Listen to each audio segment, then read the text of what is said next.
तस्वीर में दिख रही महिला का नाम मार्गरेट एन बर्कले है, जिसका जन्म आयरलैंड में हुआ था। ये बात उस समय की है जब महिलाओं को किसी भी मेडिकल कॉलेज में एडमिशन अलाउड नहीं था। उसी समय इस महिला ने अपनी पहचान को छुपाकर 1 या 2 साल नहीं बल्कि पूरे 56 वर्षों तक एक पुरुष बनकर अपना पूरा जीवन काट दिया। वह महिला होकर एक पुरुष की तरह खुद को ड्रेसअप करती थी और मेडिकल कॉलेज जाकर पढ़ा करती थी। इसी तरह से उन्होंने अपनी मेडिकल की पढ़ाई को पूरा कर लिया। मेडिकल की पढ़ाई के लिए उस महिला ने अपना नाम बदलकर मार्गरेट से डॉक्टर जेम्स बैरी रख लिया था, जिसके बाद उन्हें आर्मी मेडिकल ऑफिसर के लिए नियुक्त किया गया था। और जब 25 जुलाई 1865 में उनकी मृत्यु हो गई, तब जाकर यह बात पता चली कि वह एक पुरुष नहीं बल्कि एक महिला है।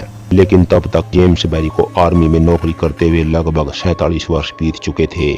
सब लोग उन्हें आखिर तक डॉक्टर जेम्स बैरी के तौर पर ही जानते थे। नमस्कार, आप देख रहे हैं देश और दुनिया। आज इस वीडियो में आप जानोगे कुछ हैरान कर देने वाली घटनाओं के बारे में। बस बने रहिए वीडियो के अंत तक। तस्वीर में दिख रहा शख्स वाल्टर समरफूड है, जो ब्रिटेन का रहने वाला था। इस शख्स को इतिहास का सबसे बदकिस्मत व्यक्ति माना जाता है।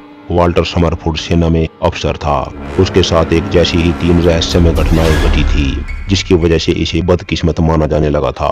वाल्टर समरफूड के साथ पहली घटना साल 1918 में घटी थी, जब विश्व युद्ध के समय उनकी तैनाती बेल्जियम में थी।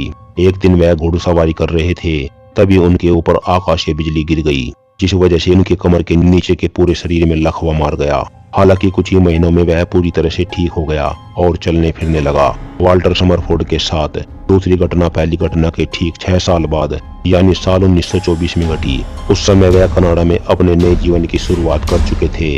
एक दिन वह मछली पकड़ने के लिए पास के ही तालाब पर गए, जहां वह एक पेड़ के नीचे बैठे हुए थे। तभी अचानक फिर से उनके ऊपर आकाशीय बिजली गिरी। इस बार उनके शरीर के दाएं ओर आधे भाग में लकवा मार गया। हालांकि चमत्कारिक रूप से वह 2 साल में ही फिर से पूरी तरह से ठीक हो गए और घूमने फिरने लगे। फिर दूसरी घटना के ठीक 6 साल बाद यानी साल 1930 में वाल्टर समरफूड के साथ फिर से उसी तरह की घटना घटी। वह एक पार्क में टहल रहे थे, तभी अचानक मौसम खराब हो गया और आसमान में काले बादल छा गए। इसी बीच कड़कड़ाती हुई आसमानी बिजली उनके ऊपर आ गिरी। यह तीसरी बार हुआ था जब उनके ऊपर बिजली गिरी थी। हालांकि इसके बावजूद उन्होंने 2 साल तक अपनी जिंदगी के साथ संघर्ष किया और आखिरकार वह जिंदगी की जंग हार गए और सन 1932 में उनकी मृत्यु हो गई। वाल्टर समरफूड की मौत के बाद उनके परिजनों ने उन्हें कनाडा के वैंकूवर में स्थित माउंटेन व्यू कब्रिस्तान में दफना दिया। इसमें हैरानी की बात है कि आकाशीय बिजली ने उनके मरने के बाद भी उनका पीछा नहीं छोड़ा और साल 1936 में उनकी कब्र के ऊपर एक बार फिर बिजली गिरी, जिससे उनकी कब्र के ऊपर लगा हुआ पत्थर भी टूट गया। यह घटना भी तीसरी घटना के ठीक 6 साल बाद घटी थी। अब हर 6 साल बाद वाल्टर समरफूड के ऊपर आकाशीय बिजली क्यों गिरती थी, यह आज भी रहस्य ही बना हुआ है। लेकिन जिस तरह से उनके साथ एक ही तरह की घटनाएं बार बार हुई, उसके बाद उन्हें इतिहास का सबसे बदकिस्मत इंसान माना जाने लगा। बात 1921 की है, जब जर्मनी में रहने वाले 2 भाइयों ने एडोल्फ और रुडोल्फ ने एक जूता बनाने की कंपनी को शुरू किया। कुछ समय के बाद कुछ आपसी विवाद के चलते दोनों भाई एक दूसरे से अलग हो गए और दोनों भाइयों ने अलग अलग नाम से अपने कारोबार को शुरू किया। अब दोनों भाई अपने अपने काम में खुद मालिक थे, लेकिन दोनों भाइयों के अलग अलग होने के बाद से ही दोनों के कारोबार में खूब बढ़ोतरी होने लगी। जैसे जैसे कारोबार में तरक्की होती चली गई, वैसे वैसे दोनों भाइयों की कंपनी एक दूसरे की प्रतिद्वंदी बन गई। आज इन दोनों भाइयों की ये कंपनी सारी दुनिया में मशहूर है। आपने भी कभी न कभी जरूर इनकी कंपनी के बनाए प्रोडक्ट को इस्तेमाल किया होगा। इन दोनों कंपनी का नाम जानकर आप भी हैरान रह जाएंगे। दरअसल इन कंपनियों का नाम था एडिडास और पूमा, जो 2 सगे भाइयों की ही बनाई 2 अलग अलग कंपनी है। उनकी कंपनी दोनों भाइयों की मौत हो जाने के बाद भी एक दूसरे को कड़ी टक्कर दे रही है और पूरी दुनिया में अपना नाम कमा रही है।